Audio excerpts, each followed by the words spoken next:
मेरे प्यारे पाकिस्तानियों, अस्सलाम वालेकुम। 22 जुलाई 2022 को पंजाब असेंबली के वज़ीर आला के इंतखाब के बाद और दोस्त मज़ारी की रूलिंग के बाद मैंने मीडिया पे देखा कि ये बहस के दौरान कासिम सूरी का एक्शन और इसका एक्शन दोनों का एक ही तरह से तज्जिया किया जा रहा है कि भाई कासिम सूरी ने भी ये किया था और दोस्त मज़ारी ने भी ये किया। ये और मैंने बहुत सारे मीडिया चैनल पे भी देखा, मगर कोई हकीकत बताना नहीं चाह रहा और ना हकीकत या तो जानता नहीं है कि क्या है, और ये दोनों एक्शन को एक ही मिलाने की कोशिश की जा रही।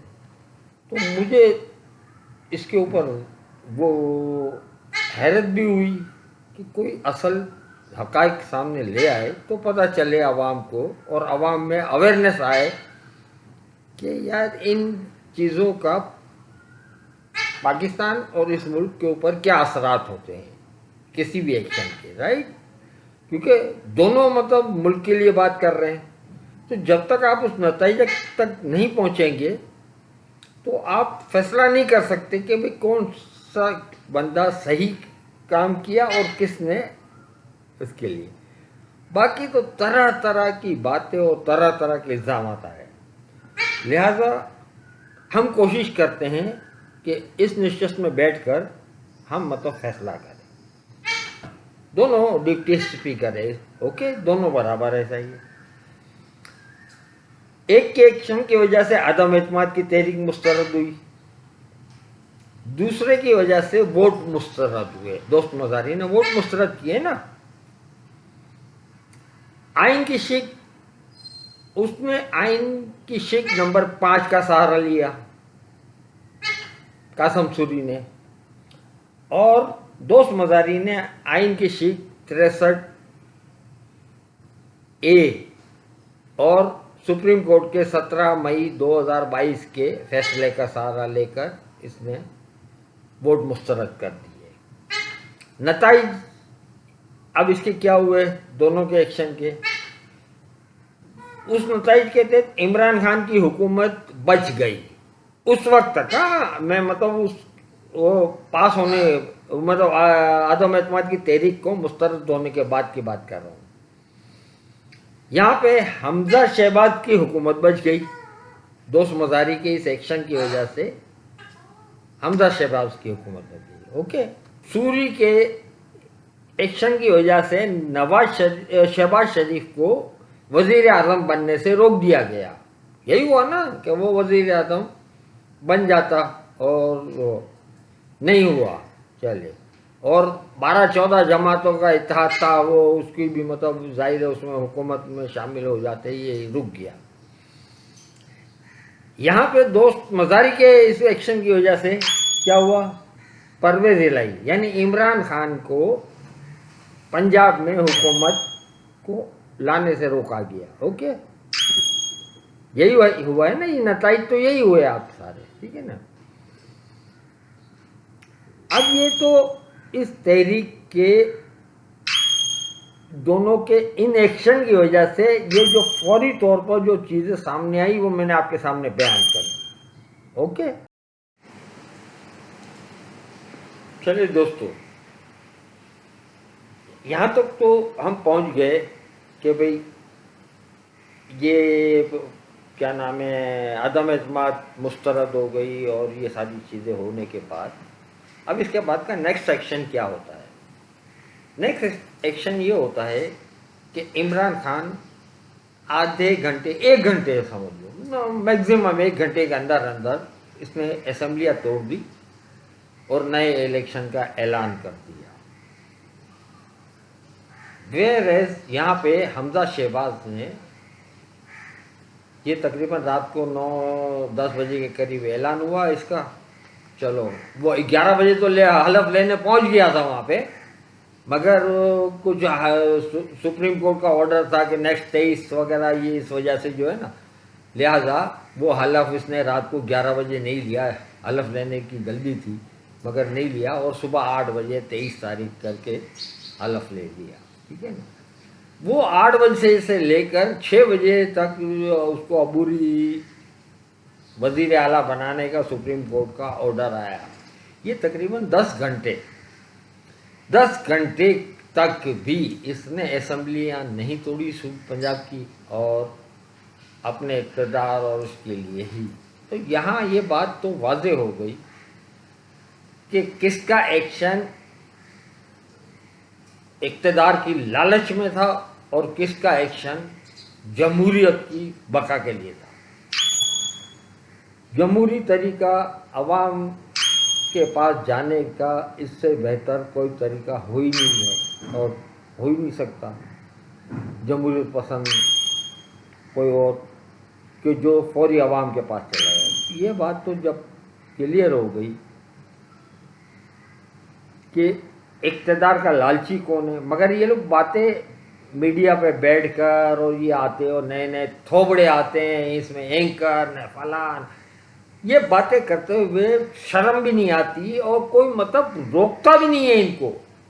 ये जो सहाफ़ी प्रेस कॉन्फ्रेंस में बैठे होते हैं सारे उल्लू के पट्टे नजर आते हैं कि मुंह में जबान नहीं, या तो अपने लिफाफों के चक्कर में होते हैं कि भाई बताए तो सही कि यार इक़्तिदार के लालची तो तुम हो, उसके को क्यों कह रहे हो तुम। उसने तो असेंबलियां तोड़ के मतलब इलेक्शन बोर्ड में चला गया।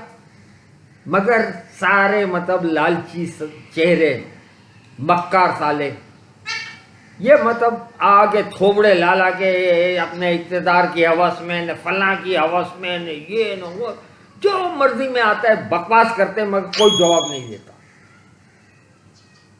तो यहां तक अगर क्लियर हो गया आपको कि भाई इक़्तिदार का लालची कौन है।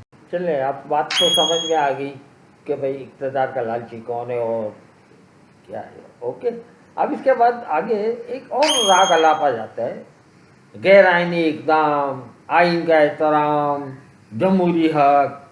ये भी बहुत मतलब इस कौम को ये इसके भी बड़े डोज दिए जाते हैं।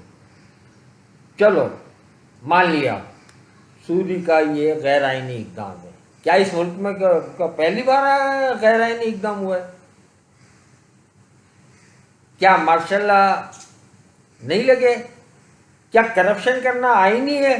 करप्शन नहीं हुई, ये भी गैर आईनी है। कोई करप्शन को आईनी तो करार नहीं दिया। चले ये भी मतलब मान लिया, ठीक है। जमहूरी हक, ठीक है, अदम एतमाद आपका जमहूरी हक था, मगर इलेक्शन में जाकर जीत कर भी तो वापिस आया जा सकता है। क्यों? जो अवामी पार्टियां हैं, जो मतलब दावेदार भी यही है कि अवामी है, तो उसको तो कोई मतलब है कि भाई हाँ ये तो मामला हल हो सकता है। ठीक है, क्या इलेक्शन में जाएंगे और ना अवाम से फिर वोट लेकर आ जाएंगे, तो आपका वो जमहूरी हक जो अदम एतमाद वाला तो मिल गया। कोर्ट, सुप्रीम कोर्ट इस बात के लिए तैयार हो गई कि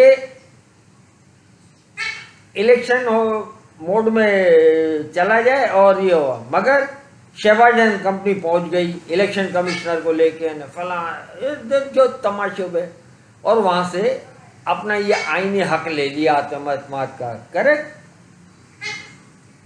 जबकि वो इलेक्शन में जाके ले नहीं चले, भाई तुम लोगों ने ये भी ले लिया, अदम एतमाद हो गई और आप इक़्तिदार में आ गए। अब इसकी कीमत ये मुल्क क्या चुकाता है, इसकी मुझे डिटेल बताने की जरूरत नहीं है, मगर आपके इस आईनी हक ने आगे आपसे क्या गैर आईनी काम कराया। ये देखिए, सेंटर में आपने हुकूमत बना ली, मगर पंजाब के बगैर आप बिल्कुल मतलब बेकार थे। अब वहां आपने ये देखिए वहाँ पे मतलब स्टेटस क्या लिखा हुआ है, उसमें एक जमहूरी हुकूमत अपनी मेजॉरिटी के साथ मौजूद है। फिर ये 25 एमपी है तो उसी 16 अप्रैल की ही कहानी है ना। ये क्या जमहूरी हक था आपका?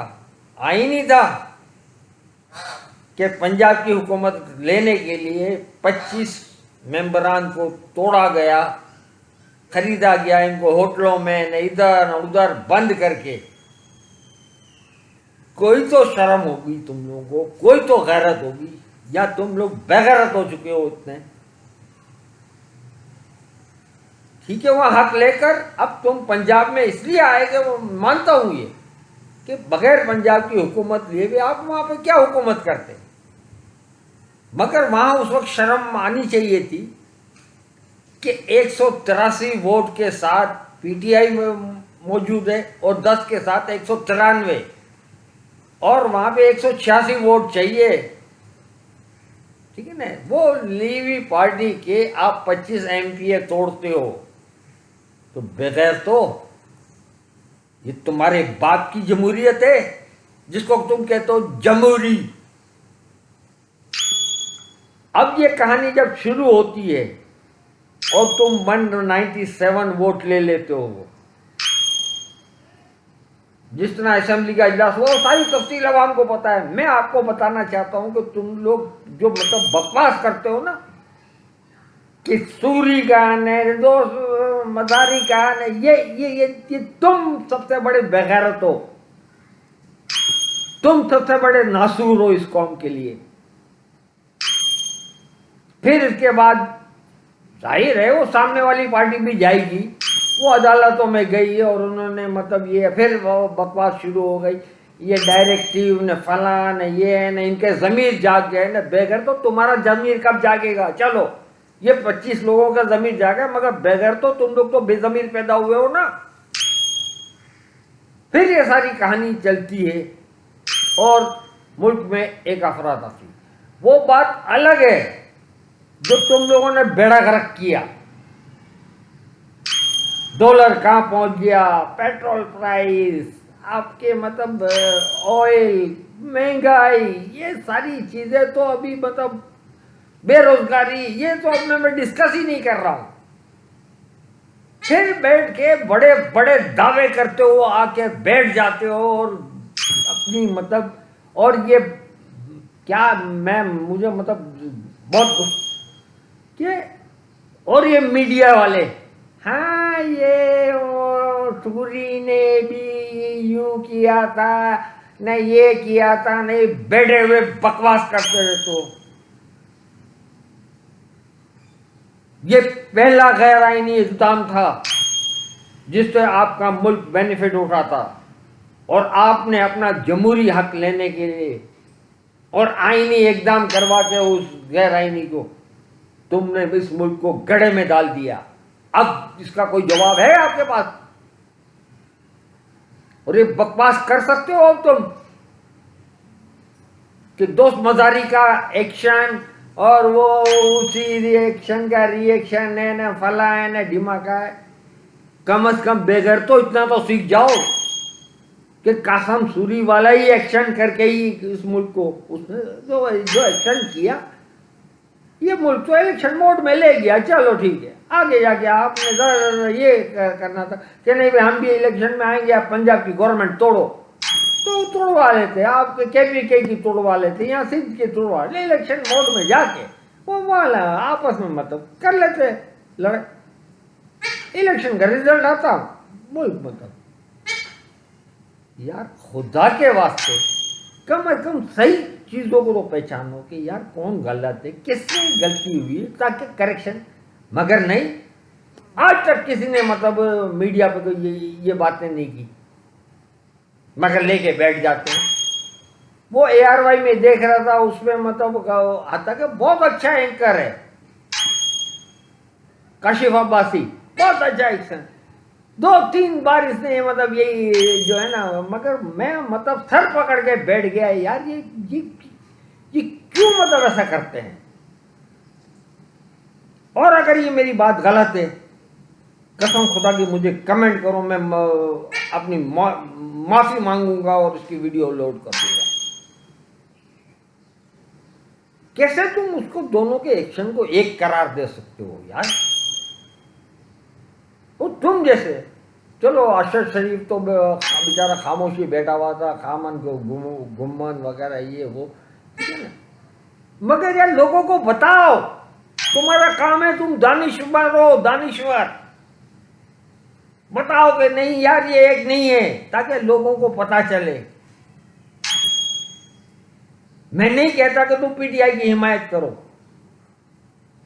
मगर यार एक का काम, दोस्त मजारी का एक्शन और इसका एक्शन, इसकी कीमत दोनों में मुल्क कैसे चुका रहा है, क्या चुका रहा है, इतना तो बता दो बगैर तो। अब मैं यहां खत्म करता हूं, और किसी को भी कोई अगर मेरी इस बात के ऊपर है तो आप कमेंट करें, मैं माफी मांग लूंगा, मैं वीडियो अपलोड करके कह दूंगा भाई मेरी ये वीडियो गलत। ओके, अस्सलाम वालेकुम, पाकिस्तान पाइंदा पर, और खुदा के वास्ते अपनी जिम्मेदारी को सुनको, बैठ के जो है ना ये टीआरपी ने, ये ने लाइक ने, फला ने, व्यूज में, इसके चक्कर में नहीं निकलो, इससे बाहर निकलो, सॉरी।